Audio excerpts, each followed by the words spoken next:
से सटल रहे हरदम समीज हो, ओढ़नी तो हार भइल बाबा तमीज हो।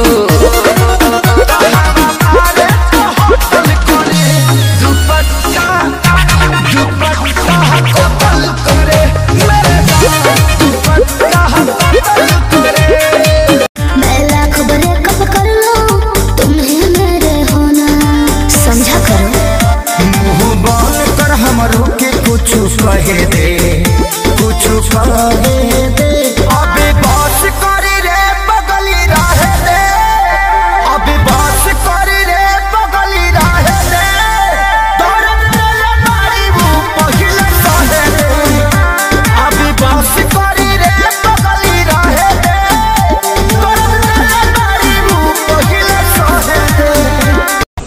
किसी से मुकाबला करने के लिए ब्रांड मायने नहीं रखता, दम होना चाहिए जो मुझ में ठूस ठूस के भरा है, देखेगा।